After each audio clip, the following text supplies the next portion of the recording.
Ndamira pamberi pedera mambo Mutasa. Ndamira pamberi pedera mambo Mutasa. Zvese ndiri zvechokwadi. Zvese zvandinotaura ndezvechokwadi. Ndikanyepa chabatwa nemhosva. Ndikanyepa chabatwa nemhosva. Mwari arimbatsira. Mwari arimbatsira.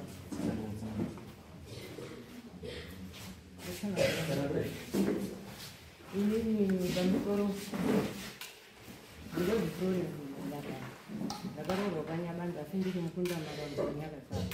Ndakaroorwa 1968. James Nyambando anga ari kwaJombe. Saka inini ndakagara namai from 68 kusvikira muma 83. Pa83 apa James Nyambando wakatiza Hondo yakaita kuNtumbaniya. Handizivi kuti yakaita 1982 here kana kuti 1983. Ndiyo yakabva yatiza murive yauya kuno. Asi akadzika kwaJombe ba kwaija. Wakabva wauya apa ndaigara namai. Saka izvo wakauya apa ndaigara namai apa. Semunhu mukuru ndaandane zviro zvangu. Pemende rekwa 81 iro ndandinayo. Ndakabhutirwa ndivana Sarunguza. Ndibva ndagara 82, 83 ndakataura ndikati maikuru simungaitotsvake mapemeti ngekuti pemeti romakagarira rekwa 81 ratotorwa. Chisimungaitende kotsvaka 1 titi kana pandobuda mutombogara umwe aizotsvakawo pekugara. Asi hazvina kuitika. Ndakazonyengerera mushembere ndikati zvondabhutirwa pemeti. Ndakuenda namushembere kuchishemo. Ndikaenda namushembere kuchishemo ndikapiwa pemeti ra87. Ndakapiwa pemeti ra87. Takabva tazima kunonga makoko. Uyu ungonga aine mutengesi wake ungonga autotaurirwa kuti toda unonga makoko musi wakati. Iye chitupa chambuya ndii ndaigara nacho. Bvira upenyu hwese mbuya akapiwa chitupa ndii ndaigara nacho ngekuti wakati kairasika mbuya anga akora. Ndakazoona mwana akumhanya uri mufeso uri kudzika kuuya umba kwangu. Kwazi ndatumwa kwazi ndoda chitupa chambuya. Zvikuya uda kuenda hauna kuna tete. Iko kunyepa ndivyo ndatoziva kuti kuda kunonga mapemeti kotodainda musi wechitatu. Chitatu chacho chakasvika uno takafira kuchikoro kunonga mapemeti. Maikuru ndipe chitupa chambuya ndinonge pemeti semunhu ndii ndakanyora. Maikuru wakara. Wakabva anonga pemeti riya 48. Yakanonga pemeti riya 48. Rakabva razi chiendai mugare munzvimbo dzenyu. Maikuru wakabvaona vakomika pemeti iro ndanonga panamba iyo ndanonga. Pane guwa remushembere uripo. Muharahwa uripo ndivi Sezani wevangu. Muduku. Sezani wangu anga ari mukuru uyu anga ari muduku wakashaika. Saka wakabva wabva paguwa pane waigoenda kuwa pakati. Ndakambohesiteta ndiri uko ndibva ndazongaita kuti ndodini ndakanyoresa mbuya. Zvino mbuya ari kutorwa ari kuenda iyo. Izvo kwakazi ndanyoresa mbuya zviyazvi. Saka ndozai wakabva ati iwe tora mbuya ugare naye ngekuti mbuya ndiyo wanyoreswa. Waifunga kuti richabuda rani zita raEverini Nyabani. Saka takupiwa mapemeti kwakabva kwabuda Western. Murume uri kuHarare ndiri kukana ndega Hondo idzo dzedu. Murume uri kuHarare ngekuda kugara. Izvo ndapiwa pemeti riya rabuda. Maikuru zvakanonga wabva atadza kugara ipapo. Uyu angari wanga wachitungamirwa naSamadhuyo wanga wari mumaofisi. Wakati mainosend urugarire nyoka. Ndikati ndiri kuzungaira ofisi kuti ndiende pimbuya ndiye ndakanyoresa asi watorwa kuenda. Kazikwira unyore uye ndogara pastand. Ndiva ndauka pastand. Nanhasi ndipo ndiri pastand ipapa. Zvingoramba zviri undodare ndiri mwana uri urevhura kuda kuwapa. Kwabva kwauya angaroze ndiye chana. Kazi yapo uri urevhura papa rari iyo ukwiye kuti tise matanga evillage 2. Ndikati mwana uri kutaura udare wauya manheru. Iye uri kutaura udare wacho iyoyo. Rake hokwe yacho wadini kuisa matanga evillage 2. Saka ndakabva ndamaka kamistake iko ka ndibva ndanyarara. Akaka mistake kamaikuru kekumhanya koenda pautora namba iyo asakaisaba ini ndii ndakanyoresa munhu ndakamaka. Akandamaka kamistake tabva tagara. Ndizoda kuti ndikwire kotera chiyaiyo kwa DC. Ndisvike zita remurume wangu rakachekwa. Vaizwa Everini Nyabani. James Nyabani. Zvadaro izvisi baba yemwana ndizvo zvaita izvi. Uyo ndakasvika wacho ndoda kutera ndako akwani muzukuru uripo mwana watete ndiyo akabva ati muri kuendepiko mbuya mainse isusu stendi ye48 tanyora James Nyabando. Ndikati uita James Nyabando senyi wacheka mungocheka Western wacho wasipo sei. Saka kucheka uko wakaita kuya nanhasi zviri kuramba zviri ndodare handichine zita riri kwaDhisi. Ndindori munhu izvo ndiri pano zvizvi. Pandinoda kuzivisa mastendi mairi. Mai yangu ndino. Mai yangu. Ndazwa. Ndiri panoda kuzivisa mastendi mairi. Yambuya nenyu. Njangu ine uko yambuya yakandogara. Saka imimi yamuri kutorerwa yamasvika kwaDhisi yakakanzurwa zita. Munda. Wenyini. Wakakanzurisa munda ndeyani. Wakakanzurisa munda ndakasvika yachiko. Ndilondozai wakanga andouya newanhu aibva ataura kuti mumasabhuku nyachimboza. Rondozai wakabva auya naJames Nyabando. Ese masabhuku, James ndisabhuku ekuvhiriji. Rondozai wekuvhiriji. Pane zvandoda ndizwisisa. Ndoda kuzwisisa kuti mamuri kugara muri settlement here kana kuti muri kumaresettlement. Right. Saka kana kuri kumaresettlement manje andika mune tsamba kana mune tsamba yenyu yamakapiwa neMinistry of Lands munayo? Right. Tsamba iyoyo ndio inoshanda. Sabhuku hashandi. Kana kuri kuresettlement.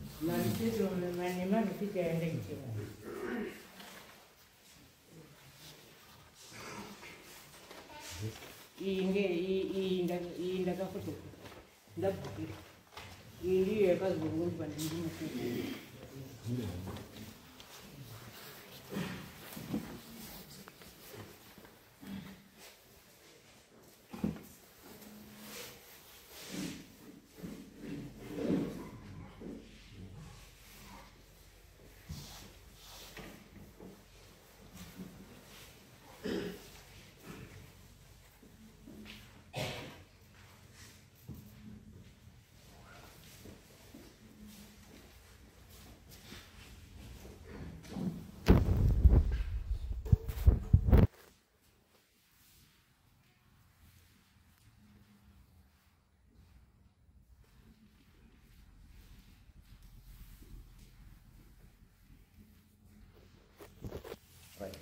Saka muri kuti imi pa plot 48 anditi ndio yenyu ndio mune munda wenyu wamagu Mutasa revure kwabva kwaturi kwaJames Nyabando 48 kwaDhisi rangu kuti aya James Nyabando wacho ndeupi uri mukadzi wacho gara yenyu pasi imi mugara yenyu pasi asunge James wacho uri Ira kanti pedala mama. Ndati James uripi? James wakafa 2022. Wakafa 2022. Saka chakuda kunzwa ini ndoda kunzwa iye tsamba here. Mapepa James nepemitira chete.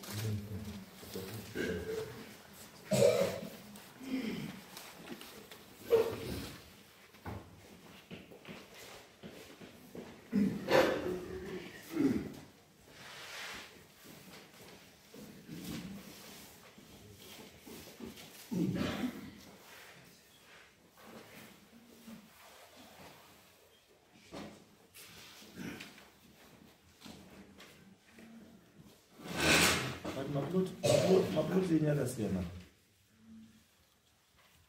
Chatana ndo. Ini ndikona zvine mapepa. Because tinotsanangura handimiro. Tinotsanangura mapepa. Because i-resettlement. Kana i-resettlement inotongwa neMinistry of Lands. Haitongwi nemasabhuku. Because ine offer letter. And ine permit. Anopa permit as sabhuku kana kuti committee of serving. Permit inopiwa neMinistry of Lands. Uko vana mukupe. Saka kana paita dispute ine chekuita nenzvimbo idzodzo inopedzwa nana mukupe. Mukupe wakasatopedza. Ndosaka ndokubvunza. Muruza vantu iyi permit iyi yaWeston iri kuti iplot number 48 and James iplot number 48B. Munda wakagurwa. Ndoda zvakuzota kuti izvi zvinhu tu zvakadii zvakasiyana. Kune plot 48 ine 3 hectares. Then koita plot 48B ine 3 hectares. Ndizvo. Saka uri kupinda mumwe ndiani? Munda wakagurwa A and B. Nyambandu. Wazi upinda muumwe 3 hectare wapinda muumwe ndiani? Because apa kamuzwa mbeza kuzota. Ndikuedza kutaura kuti zvinhu izvi zviri 2 zviri kutaura kuti pane 6 hectares. And 3 hectares dzaJames, 3 hectares dzaWeston. Ndozvazviri kutaura. And saka ndosanduti kana paine 3 hectares dzaJames ne3 hectares dzaWeston. Saka ari kunopinda meumwe ndiani? Because kana dambudziko risiri renyuka munokwanisa kuzvipa dambudziko iro risiri rani riri dambudziko reMinistry of Lands kuti pawakaita allocation and wakaenda kuallocata the same piece of land kuvanhu wangani wairi. Saka ndiwo futi unofanira kudzoka paground wachigadzirisa chii dambudziko iro. Vakauya vakagadzirisa dambudziko irori. Munda wacho uri 1 ukagurwa ukaitwa A and B. Nepamusana pamai ava vakitaura munda wanga uri wambuya. Ava vari kutora munda wambuya kuti ndewavo.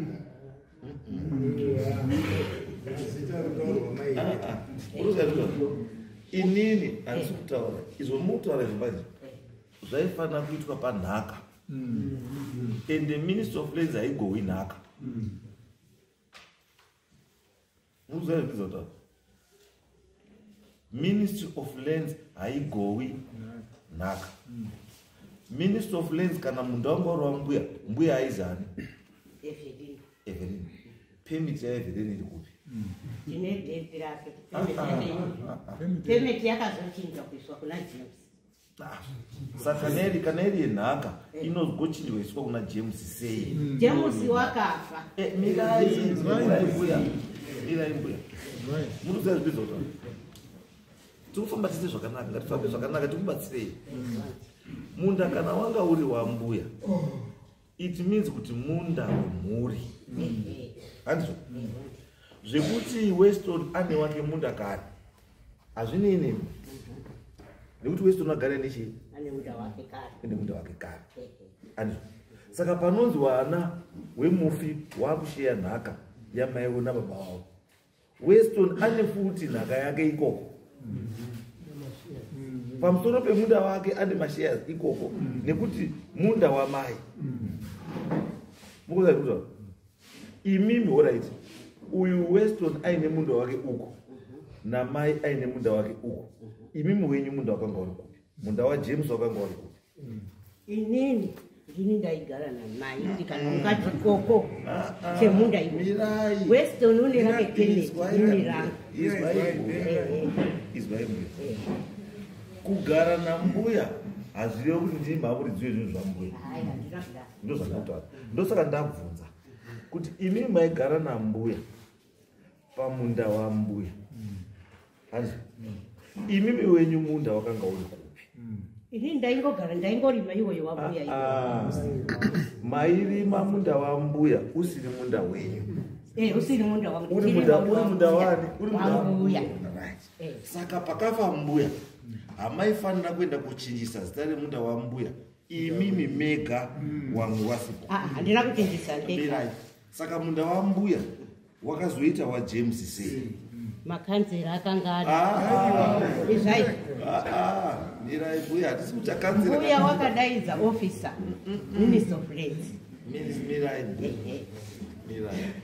ngatifambetese zvakanaka tinofamba zvakanaka akaukana mbuya tinoda kugadzirisa nyaya zvakadii ndiri kuti inini handizvo imimi ndomubvunzo wamusina kundipindura ndati pamaigara nambuya muchirima pamunda wadi wambuya imimi wenyu zviri kureva kuti makanga musina munda ndochokwadi makanga musina munda asi makanga muri kushandisa munda wambuya ndio chokwadi saka mbuya afa nenyaya yekuti maishandisa munda wambuya makabva mazvipa munda wambuya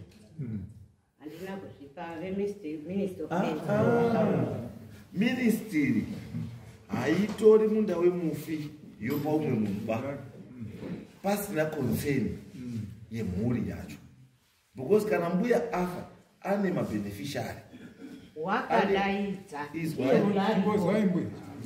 musamhanye pambuya ndati mbuya paakafa wakafa machinja chinhu here ichi saka mbuya kana akafa chinhu chisina kuchinjwa manga musina mararamiro ekuzochichinja mbuya afa muri mega hatina kuchinja tiri tega makachinja muina wakadaidza ofisa weyeyo uyo aripo akabudawo panzi kazi munodani kuti aende papemeti renyu muchanzwa norondo kubva kuna rondozai wakanga aripo munda zvisii izwai mbuya zvandikutaura ndiri kutaura kuti apa pane offer letter yakapiwa Evelyn andro meaning kuti mabeneficiary panofa Evelyn wana wake saka in this case one waifana kubenefita pamunda wamai ndi James na Weston ndio varipo aiwa izwa izvo mbai mukati ndio waripo anditi imimi wacho paine dambudziko it means kuti hawapo saka kana waripo dambudziko riri kubva papi sei Weston ari kuchema uri kuti inini ndibve pamunda iwona izwai iye wacho izwai imimi hamufaniri kubva pamunda asi hamufaniri kurambidza Weston kusvika pamunda handirambidzi nokuti une wake une saiti rake zvekuti ane wake haisi problemu yake ba aiwa vake pasaiti nenipa wambuya iwo izwai mbuya mbuya chokwadi munochiziva chinonzi chokwadi munochiziva here ndinochiziva chinonzi chokwadi ndechekuti Weston paakatsvaga munda wake imimi maamuri kunakirwa buruwai kumutumbani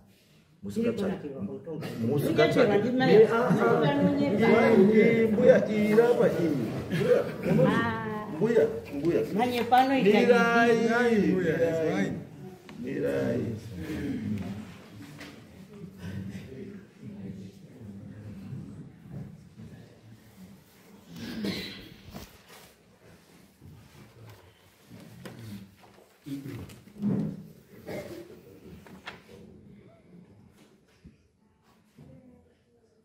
aigara mutumbani ndiye murume ndiye waishanda aigara ndikuta zvekunyepa ndosika ndazviona kuti murume waishanda mira ezve handikuzviramba izvo iyo yateerera kana chiri chindevere munoti chii mana mbijana gugu ngekuchena mana mbijana ndiri kuti James akatsvaga munda wake newamai mai achiri chii mupenyu James akaita munda wake pasaidi pewamai wake handizvo imimi manga musina munda asi maiti pamunouya muchigara nekuda kurima mairima munda wamai ndizvo ndiri mukadzi waJames aiwa ndiri kuti muri mukadzi waJames asi munda wamairima ndewamai hausiri wani hausiri waJames. Muzwa pari nyaya chekuta kuti munda wamairima ndewamai wakanga usiri wani waJames. Saka kufa kwamai hakukupi maruramiro ekuita take over munda wani wambuya. Because kana makuita take over munda wambuya makurwisana nevamwe chii wana. Because handi miminga mwana wazvinei waenzani Evelyn handi. Saka chaifanira kunga chakaitwa ndechekuti mbuya afa, muri yaJames, muri yaWeston, kana paine umwe futi, muri dzese idzi dzaigara pai pasi dzotaura kuti right tine munda wani wamai, toita sei nemunda wani wamai. Muri yoti aiwa since mukoma Jemu nemudzimai ari airima apa achigara nani namai, ngaatore chii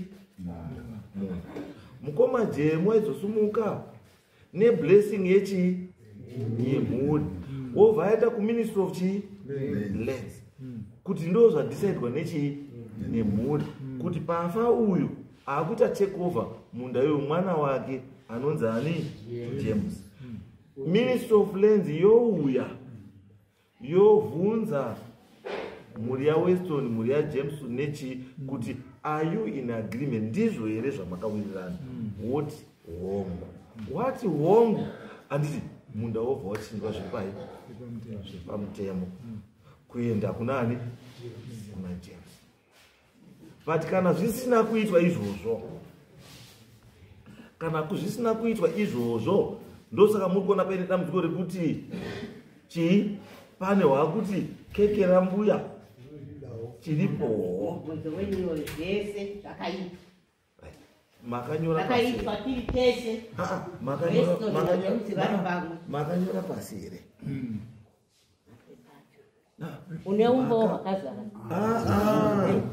zvinhu zvakadai mbuya tikudhira neestate yemufi, inhaka yemufi zvinonyorwa pasi. Musiwo makaita meeting nezvamakawirirana newanga waripo kuti ndiwanani makawirirana kuti chii, wanhu wanga waripo wobva wasaina. Handizvo muri kuona nyaya yacho pairi, asi nyaya yenyu pairi handizvo, nyaya yenyu haisi pekuti chii, pekuti muri kurwirana chii minda pasiri chii pake, asi inyaya yechii yekuti pana apinda kumunda wechii. Ndosaka ndabvunza paya kuti minda yemingani, kuti minda yemingani miiri, pane 48 chii 48 chete ne48 chii B.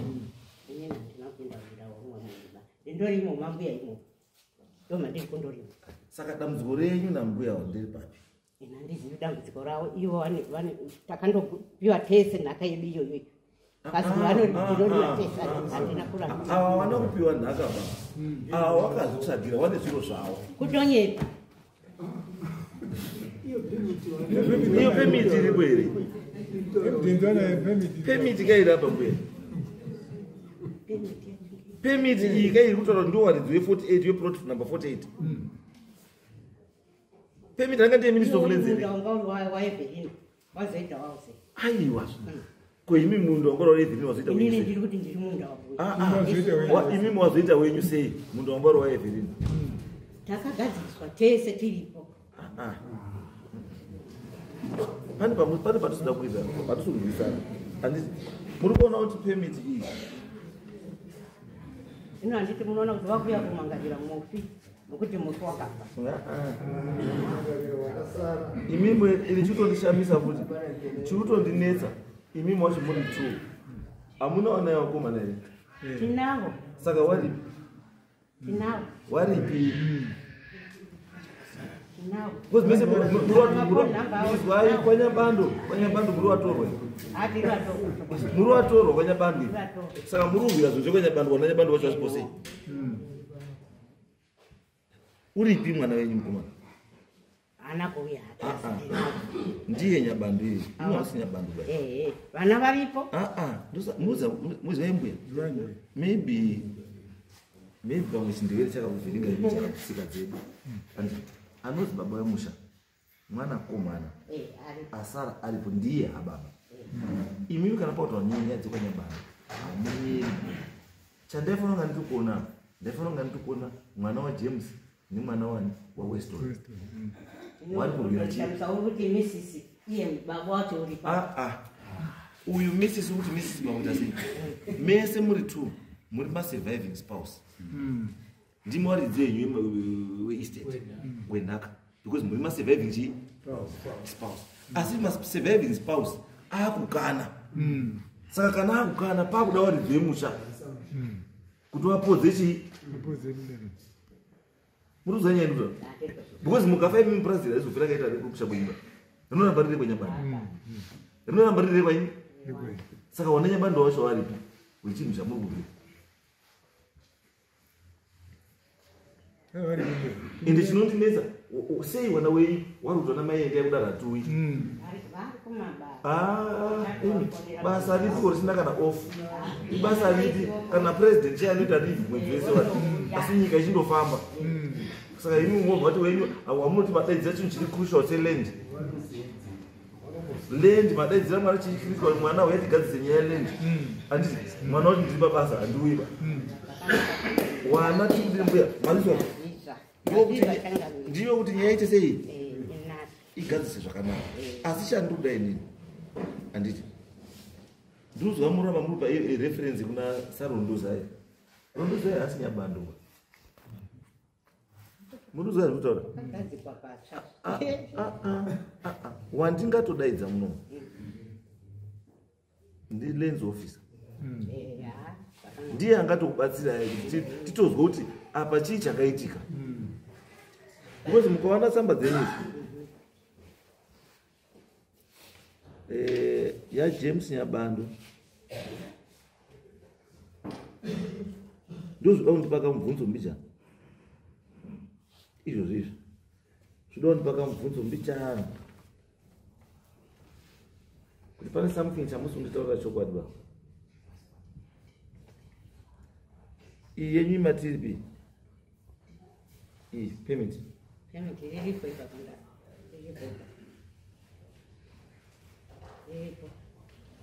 handisitaura iri bairi iyi offer letter kana ndokuti payment ndoda chinhu chakadai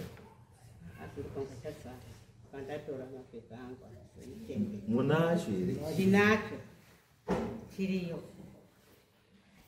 iyi ndiyo payment iyi offer letter ndofunga ndandotora ndiri kumai chandiri kutika chimwe chandiri kuona chandinoda kuti ndione kuti bhora racho rakambomira sei because ndakutanga kunyumwa mani ndakutanga kunyumwa chaiko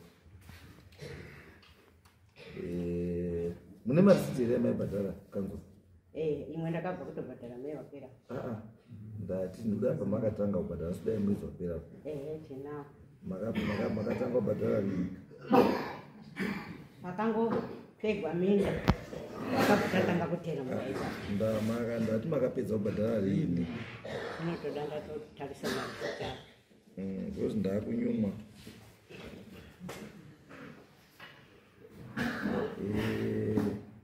chakuti ndinyumweka why is it that maoffer letter yenyu akadhindwa same day asi akapiwa zuva rakasiyana pamuti apeni ini ndo basa rangu rokutarisai ndosaka ndakunyumwa kuti uyu ane marisitsi munonzwa weston ane marisitsi 30/03/2007 ndizvo aifanaka imwe yacho itoripo 27/06/2005 aibhadharwa council handiti asi offer letter yaWeston aibhadhara munda uyu akapiwa permit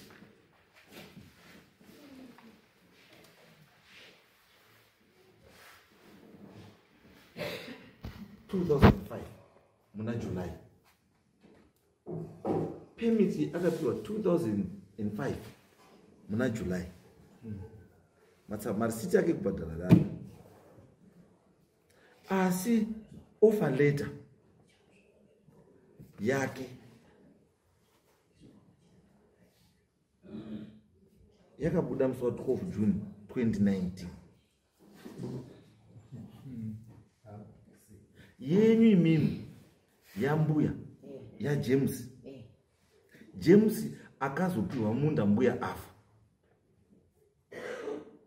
Yobva yabuda futi offer letter musi wa 12 June 2019.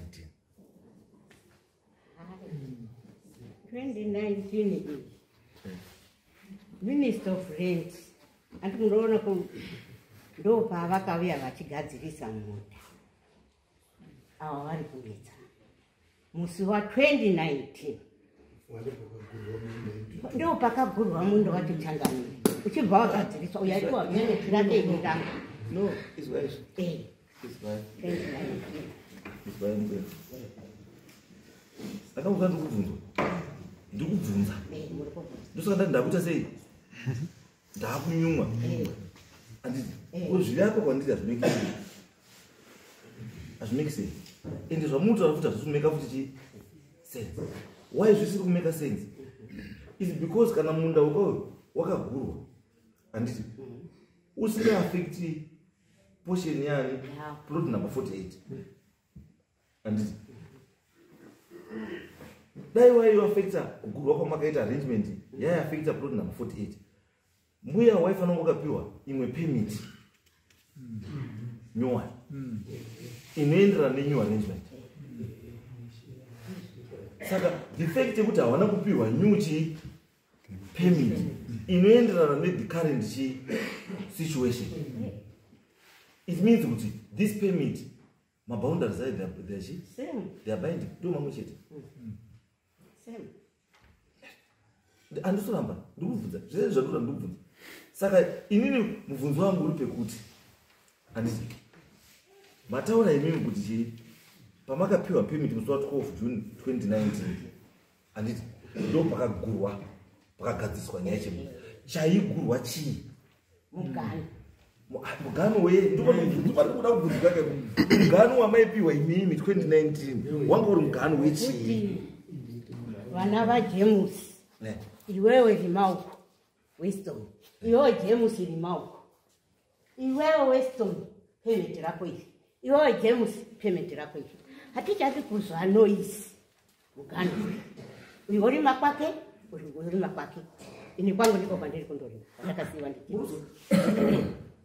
mukakora rudza kuti mukwanda kwandikuwedza kubva nako ndawesa kuona kuti dambudziko renyu rakatangira papi uye riri papi handingamukona.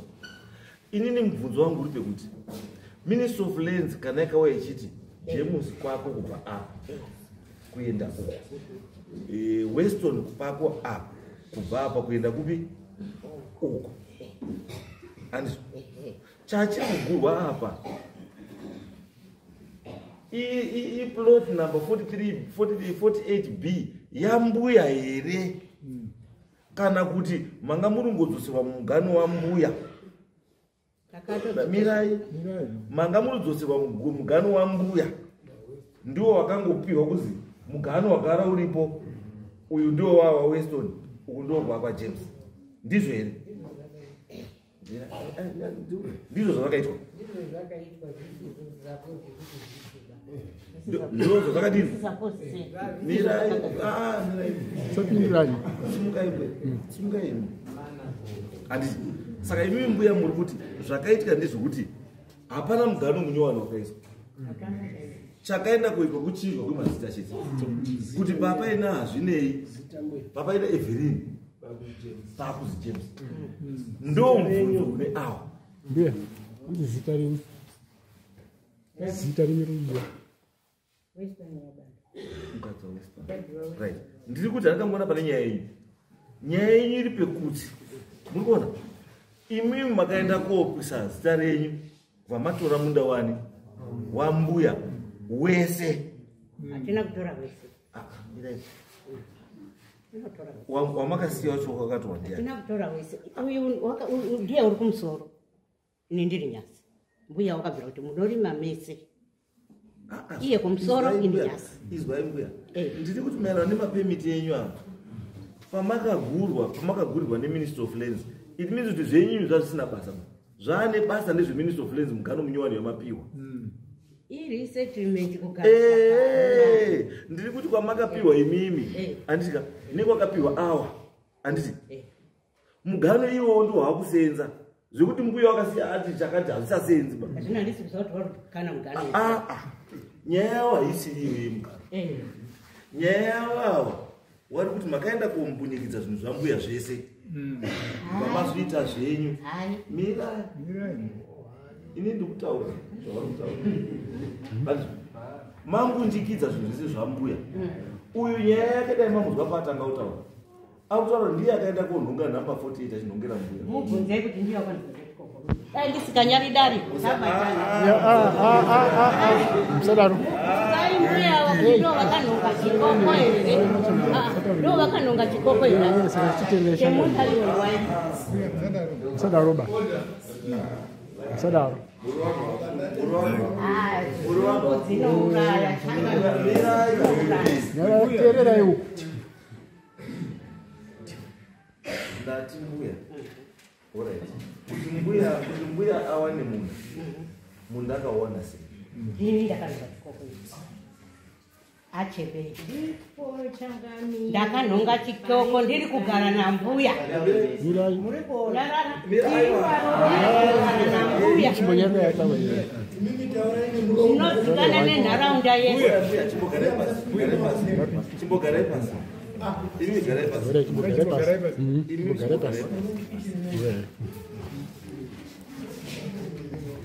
taurai mbuya kuti awane muta mbuya akawana sei muta ndini ndakatokumbira mbuya ndikati ndabvutirwa pemiti rekwaite ndivanarondesa kwazi murume wakubasa saka vanhu vaane waruma mabasa wacho wanini minda zvino mbuya ndiri kukumbiranyi kuti ndiende nemi kuchichemo kuti chikabvumirwa toona munda wekudini wekugara saka chichemo chichi chakabvunwa munda tibva tauona zvinoita here kuti chiro chawambwa ngeumwe muroora umwe muroora wakuenda pamberi kuti ndiri kuita ekisipo unonga chitupa watumwa ndirondozai kuti zuva rakati tuda unonga wazvitupa wari kuda ungarangara iwo wari kuziva kuti tiri kuenda pakati pane pakati handisi benziba nyasaka ngorohwe kubva kwamaramba ndiri kupengapo aikona uramba wari undivhiringa ndiikana Hondo wari kumataundi mbuya ndichigara naye wari kumataundi ende James wakatora mbuya isi yakanda kwaJohn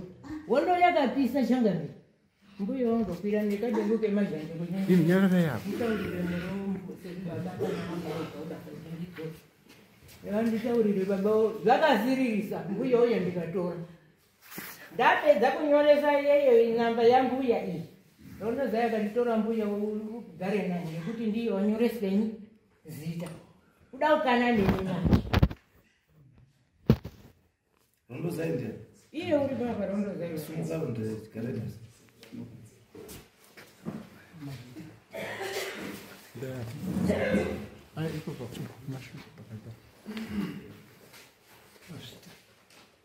mazira andiri kuita nauye panyabanga ndekudai takatanga kugara kumapurazi ekudombo kutinhira 1980 muna Oktoba tagaramo kwakaita tiri maskwata kwakaita kunetsana nasapurazi wanga wanochichena tiri maskwata wanga wanombedza kudzinga kwakauya minista mahachi nematemba permits wakapa munhu wese akanga arimo kuti aite kuti vanhu vasadzingweba tichazoona kwekwaisa. Pana 92 wegovernment wakazouya wakupega minda. Wapega minda wakatanga kupa vanhu vekujenya vanga vaafektwa ngemvura, ndo wakatanga kupuwa minda. Yakasara hurumende yeibhaisa mutemo wekuti hakuna munhu une mwana uri kusenza kana kuti uripi wetinopa munda tiri kupa shirikadzi nemarovha asingashandi. Zvikaitwa wese wanga vari kumabasa wakatorerwa mapemitsi aya akasiwa ndiminisa muzvimachi, wakatorerwa wese iwava wese wakatorerwa mapemitsi zvimuzvautundozaivatora mapemitsi handisi ndakatora mapemitsi, wakatorerwa mapemitsi ngeminister of lands ichiri kuddf ndokwezvaitwa. Zvadaro takagara tapuhwa minda iyoyo zvikanzi izvo ngehurumende munhu wese une vana vake vari kubasa wachagara pasi pambuya shirikadzi tapamunda. Vanhu wese ndozvatakaita, wakatadza kugara wakabva watotama vamwe uchibva waenda. Tagara tapedzerwa. Munda yemutaura nezvavo namba 48 yakanga iri yaEvelyn Nyabandu. Mbuya Evelyn Nyabandu ari pakati pekurwara, anga kuma 80 chakutiyezi mbuya Nyabandu ari pakati pekurwara. Mbuya Evelyn wakadaidza resettlement officer sakabuya iko zvinezvi kana arikuda kubatwa kuti auye ape umboo uripo uri kusenza watusapi kudetail ndokwari. Wakadaidza resettlement officer sakabuya uya ndine zvekutaura ndiri kurwara. Sakabuya wakaenda asati aenda unga watopedza 2 weeks ari asipenda indanisi ndini kanzira wekutanga. That's why munozwa nyaya dzinoda kupotera pendiri. Ndini kanzira wekutanga muarea. Zvibva zvanzi ndisakabuya saundozai ndakadaidzwa nembuya Evelyn Nyabandu kuti uyano, saka ndega andinakuda kuenda tozwe zviri kutaurwa nembuya Nyabandu, saka ndakakumirirai towataenda pamuya Nyabandu. Mbuya Nyabandu unoti ndakudaidzirai kuti ndikutaurirei kuti munda wangu wana wese wari wairi ndiwo wacharima pamunda pangu wese wari wairi, handina munhu ndiri kubvisapo ba. Warima wari wairi uchanga ari mutungamiri wemunda ndiJames Nyabandu. Mbuya wadaro resettlement officer sakabuya wakabva achinja zita rambuya Evelyn Nyabandu ribva raiswa raJames Nyabandu. Ndo pakatanga makwikwi ekuti mbuya awa waiti munda ngewangu ndindaifanira zita pamusoro. Awachitiwo mbuya wakapa murume wangu nditungamire munda. Zvibva zvazozi tienzanise masabhuku takazvitadza. Tibva tati right ngazviende Saibandu James Nyabandu endai kulenzi mwotaura kuti tirinetsana kuno. Apo wanga wakatogurirana nechikudhara, hapana wakasvika kogura munda woba, wanga watogurirana mukoma nemunin'ina kuti iyo mukoma rimai uku munin'ina rimai uku. Ndo zvakandoita zvakasi. Wanetsana varume ava nevakadzi vavo wakabva waenda kuminister of lands.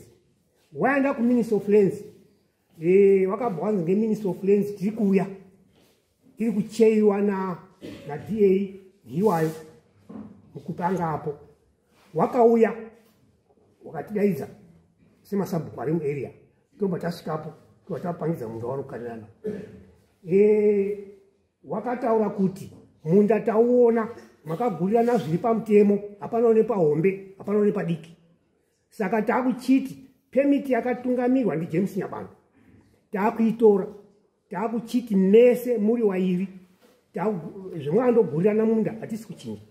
Taakuchiti une yake pemiti namba 48 iyoyo, uyu unewo pemiti yake namba 48. Saka ndiwo zvakaita nanhasi. Wese ane pemiti hafu yemunda wagura pakati ndiwo wakagurirana ngepakati. Ini anombosvikapo kaunimbozoti zvakadini ndiwo wakagurirana ngepakati. Wagurirana ngepakati uyu uri maoko. Saka nyaya pairi chaipo indakapatadza kuti iri papi. Mbuya ava otherwise nemhuri yavo ndo waakudzinga kuti mbuya avo ibvai pamunda ndo zvakutoita izvozvi. Mukasvikapo changamiri kana kutuma vanhu wabva atosima wana wake mucheto kwemunda kwesuku ndo zviri mutsano idzi.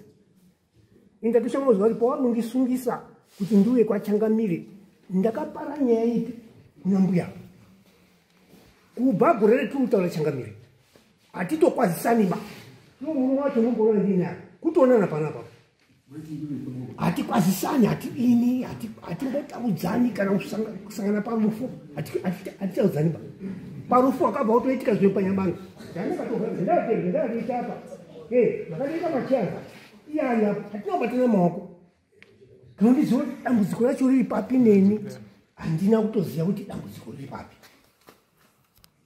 Nditoshama kuziva kuti chawakandisungisira kunuko ndine chii nemhuri yekwanyamanga ndine chii nemundu wekwanyamanga ndo maziviro endiri kuita. Kwese yangu kwairiva ndepekuti munda uri kutaura muri kuziyani uri kuziva imi muri kuti munda wakachekwa zvakanaka ndo zvamuri kutaura wakachekera nawega tatisima wakachekera nawo saka chandinoda kuziva inini mapemisi pakachekwa minda wakapana mapemisi wakape mapemisi manyaya akabva akuti atu ari kupa nyuchi new maboundary haana kuiswa manyu boundary tinangoti ndizvo but maboundary wakagara watopana kudhara izwai bambo ndopane nyaya yangu ipopa. How can you offer someone a permit isina boundary? You can't leave a permit open. Hakuna zvakadaro. Hakuna zvakadaro. Ipapo ndopane chii? Ndopane nyaya yese ipopa. Kuti hakuna permit inonzi tapa permit. Isina boundary. Kuziva kuti macoordinates ake uyotangira pachipera. Uyatangira pachipera. Zvitoripo changamira. Munhu wakato Minister of Lands wanamukupe nane Lands Committee. Hawana kuchinja boundary akabulana wama. Wandori boundary tariona. Ndosaka ndotika saka inini dambudziko racho izvi zviri papi. Awandiona kutopindwa kuti ndo dambudziko riri papi. Ndoriziva kuti riri papi. Dambudziko rono. Ndoriziva. Iwo autoriziva. Dambudziko ravo chaivo chanongere kuti mbuya mai ino nyabanga ndo wakuteta maikuru tiripa munda wesenge wangu. Bakangunza mudovunzeni. Papa ina mbuya Evelyn waine permit yavo uyu Weston nanga ine permit sanga asina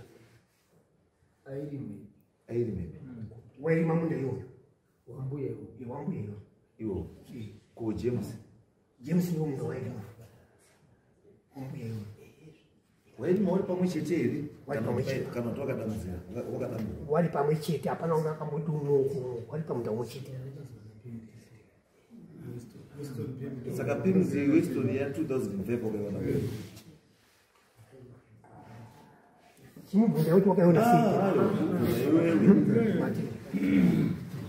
ndopa ndokubvunza kuti tidzike pane nyaya pane honzeri kuti uyu wari kurima pamunda sumwe permit umwe hana Weston akaiona sei permit yefonga iri kwani ya Evelyn wozidamburirana yochiita einebe inokuyanga ane permit kuyanga permit kudhara number 48 plot number 48 Weston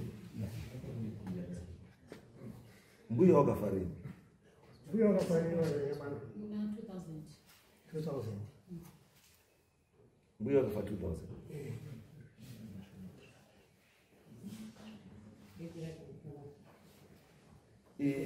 James wakazopiwa rini permit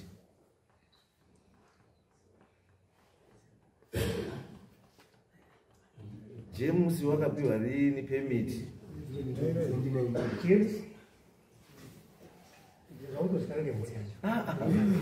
ndimi first councillor tati James wakapiwa anenge kuri mune James ngaipindwe James wakapiwa permit rini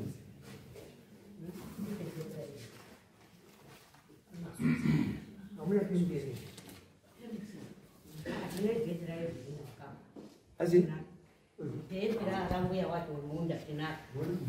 anofunga ndati James wakapiwa nini permit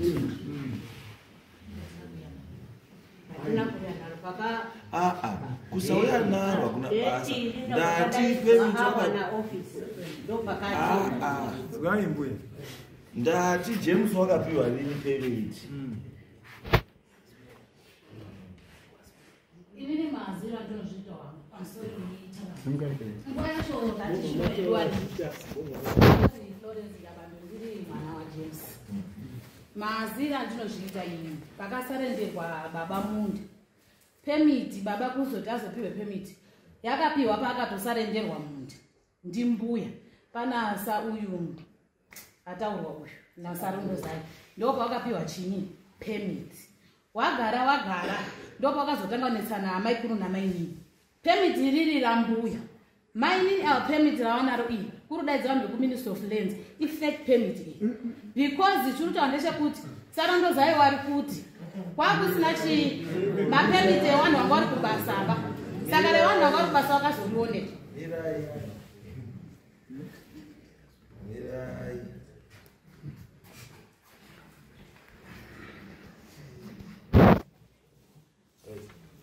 ndizvati mutaise mapermit asarandoza yari mutaura kuti fake nderiva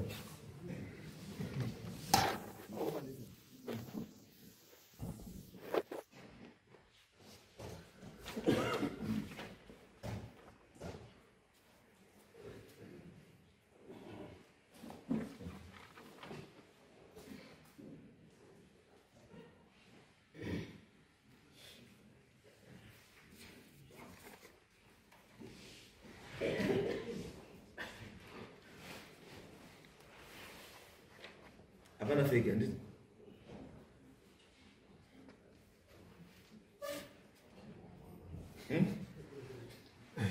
chakabewa permit ndikaona pane fake here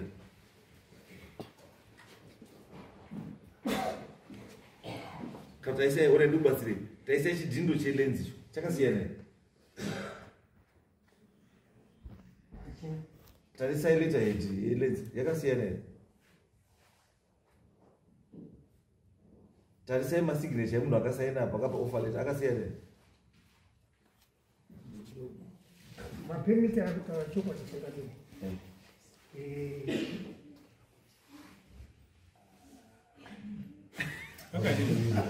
muka dai kuri kuti no ndaziva kuti ichi ndochiti ichi because is waibamba ndosamudzira hapana fake permit mapemiti ese ayatichi handiti question yangu ndekuti iyi handiti mukuona iyi offer letter handiti permit ndeiyi permit ine nhamba pamusoro wako iyo maiona permit right yes zvakuchida kuti sanyabando awa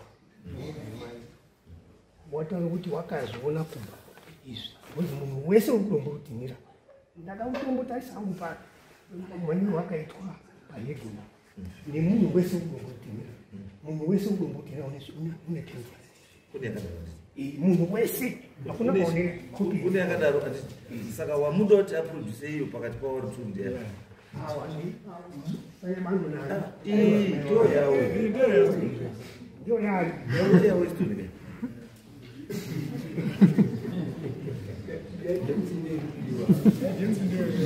ya James ndiyo tiri kuda yakati ndiye ruzi yasiyiwa iyoyo yawo ya offered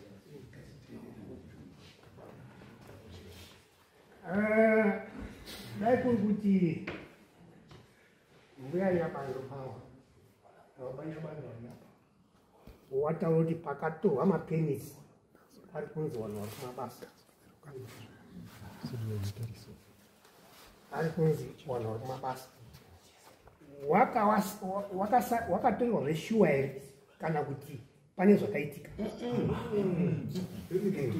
ukazoona offer letter iyi yakubuda muofisi yelands it means kuti permit iyo neichi hazvina kusiyana. Chakabuda muofisi imwe chete zvinhu zviri true.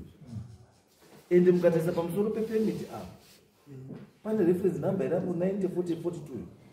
Ukaenda mukanopanja mukombiyuta 9042 inofanira kubva yatokubudisira kuti James ari Weston ani ndiye mwezi wepemiti. Ende inobva yatokutaura nedate yekuti pemiti iyo yakaofwa riini. Ndosaka ndabvunza mubvunzo wekuti imimi sekuziva kwamunoita uye mukatarisa date repemiti yopasapa mukaona chinhu chedu chipasapa chinoratidza kuti pemiti yakabva munani that's 2005. Ndimo mamatarisa panapa marisiti ari panapa. Iyi risiti yepemiti plot number 48 yakabhadharwa musi wa 27 June 2005. Risiti yako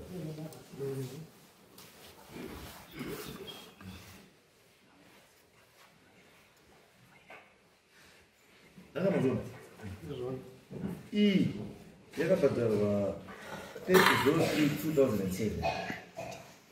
Iyi yakabhadharwa 10/2010. Iyi yakabhadharwa 22/2022.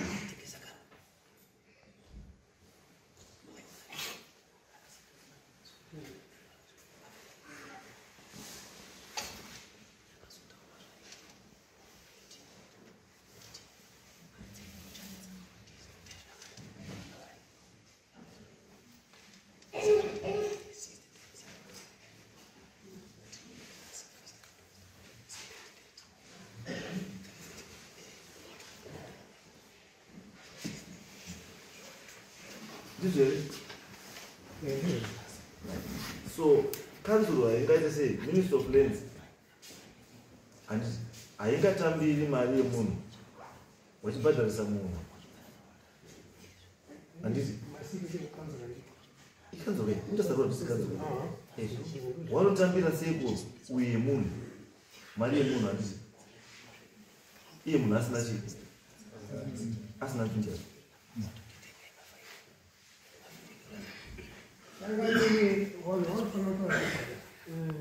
No, ndosaka ndikubvunzai ende wai ndikubvunzai kudai kuti pane zvakatona zvakawanda mumapepa akawanda. Vandoda ndikubatsire kuti mutaure chokwadi asi hamutoda kutaura chokwadi.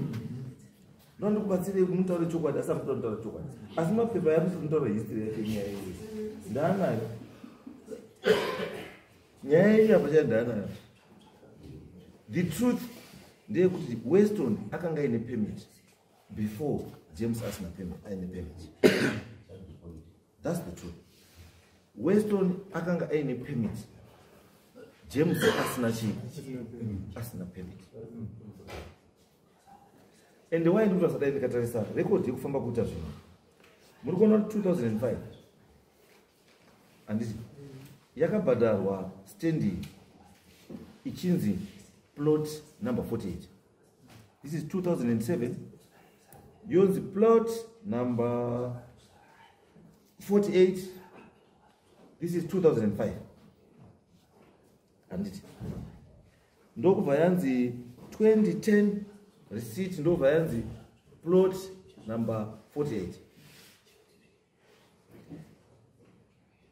2022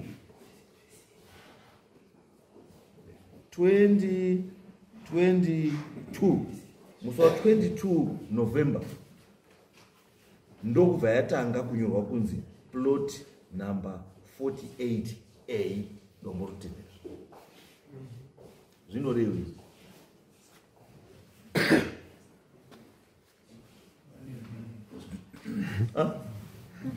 zvinorevei kubva 2005 it was plot number 48. 2022 yakunzi plot number 48A. Zviri kureva izvo zvakureva subdivision of plot number 48. Handiti saka tobva tadzoka mukweseni yangu yekumashure iye kuti akanga aina permit panzvimbo apa ndiye ane munhu asina. Zvibva zvareva kuti Weston akanga aine permit yenzvimbo iyi, James asina. James wazouya akawana permit in 2019.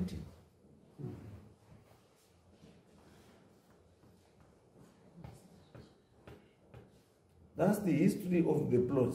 Plot number 48. Mas vai Hondo say 2005 we achibhadhara council it was plot number 48. 2008 achibhadhara council it was plot number 48. Achibhadhara 2010 is plot number 48. 2022 yakunzi plot number 48A. Ndopatangira chia. Ndopatangira Hondo. And Hondo yatangira papi? Yatangira pa 2019 papi wamachi ma offer letter.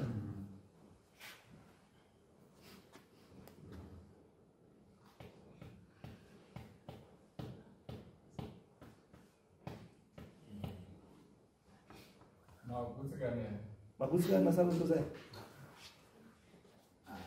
Chakamira necha. Ndatinoti bimubatsire kuti vanhu vaone mafambiro akaita zvinhu kuti tisvike padambudziko ratanaro nhasi kuti tichizive kuti way forward takuita sei. Pane zvinazvinombozwa kwavari.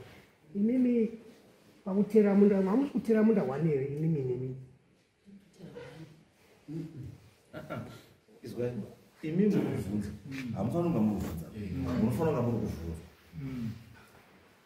According to receipt E, haina kunzi James and Weston Nyabadu. Yakanzi received from Weston Nyabadu. Ndipewo receipt yenyu mimi yakanzi receipt 48B yakanzi James Nyabadu. Ini ndinozvitorenzika. Ndiri mwana James Consolation. Yes. Marisiti aya tatisina kuya nawo. Tikukumbira rimwe zuva rekuti tione marisiti edu awano awo because munda 1 uri kuterwa ne 1 2. Aiwa, munozana kuti handisi kuti mune mhosva vaini. Mhosva inokwanisa kunge isiri yani yenyu asi muri kuitora kuti iite mhosva yani yenyu. Munozana ndizva kutaura because hamukwanisi kunga muri kubhadharira muchiteerera munda umwe chete 1 2. Hamuna kushaisha. Pamagona ndepekuti mataurawo kuti mune marisiti ani enyu handizvo. Saka ramwino marisiti enyu ndo pachapera nyaya ipapo. Ndo pachatanga kuona kuti imi marisiti enyu makatanga kubhadharawo rizi. Kana muri mamuripo kubva kumashure kwese sei kumashure mamusingabhadhari. Ndo saka ndati hapana chakashata nyaya inosvika pekupera asi nyaya haisiri yenu baisusu. Isusu kutsaya kuti kubatsirei chete kuti mugare zvakadii zvakanaka nekukuonesai kuti chinhu chakamira chakadai chiendai zvakati because dambudziko iri ndere Ministry of chii. Saka tautiona kuti kana Ministry of Lands yakakanganisa toibatsira ndokuibatsira kwatiri kutaura kuti tione kuti Ministry of Lands enda wagadzirise nyaya yako yacho hauna kuipedza basi wakaitanga sauna kudii enda wapedze chii because Ministry of Lands inofanira kujustify kuna James kuna Weston kuti sei makudambura munda wangu inofanira kupa justification because according to this people ngamarisiti arapa autaura kuti 2005 Weston anga akubhadhara kanzu achibhadhara permit yake irapa yakaofiwa musi wa 22 June 2005. Saka Ministry of Lands inofanira kudii kuexplaina kuti sei James munda wanga ari kudii wanga achibhadhara kubva 2005 pakapiwa permit yake iri plot number 48 handiti sei munda iwo wakazodamburwa kuti wa 48A and 48B chii chakadii chakaitika. Ministry of Lands yakufanira kachititaura izvozvo nekuti padirection kuti chii chakamboitika tochiona kuti pawakazviita iwewe was the family in agreement or not. Ndiri nyaya yakafambira baba as of now zvinoratidza kuti kubva 2005 kusvika 2010 James papasina papaina Weston. According to these receipts ndozvazvirikutaura kuti akanga aripo ndiani ndi Weston. James papadini papasina ende maoffer letter arapa ari kutaura futi kuti chii maoffer letter makazovapiwa bese futi musunani 2019 ndo zvazoratidza kuti 2022 manyorerwo erisiti avadii futi abva achinja akunzi chii 48 chii A ndi 48 chii B. Saka chakupiwa ichi justification kubva kuministry of lands kuti ministry of lands kuti uzoti 48A ne48B asi papagara paine munhu angaine permit yake handiti kubva 2005 achibhadhara handiti muri kuitei nemunhu angachibhadhara chii permit yake makakanzura here permit iyi kana kuti permit iri chii iri valid because mukanda kuopa imwe permit pamusoro pechii peimwe permit chekutanga chamunofanira kunga muita panofanira pakaitwa application for chi cancellation yechi yepermit yanga iripo kudhara handiti mohamba mareasons kuti kucancela permit because of chaka saka the new arrangement yakuti tazoti ipapo papaine 48A ya 48A ne 48G B mareasons acho vanyo but mukaenda kuoffer imwe handiti paine imwe zvangofanana nokumaita zabhuchi double allocation andi saka izvozvo ngatienderi tichada kuti titsvage information kunani kuna mukupe pamurudzoka muse next court date 14 pamurudzoka musa 14 tiitani maanza because chiripoamazvisi anditi kuti totizivi kuti Florence sei James anga iri yanga ine permit sei westonari yanga ine permit James asina permit and pesa apa mbuya akafa 2000 and sei James anga kugara kubva 2000 kusvika 22 years asina permit we don't see this you need to know so in the side of 14 mweya ni mabebe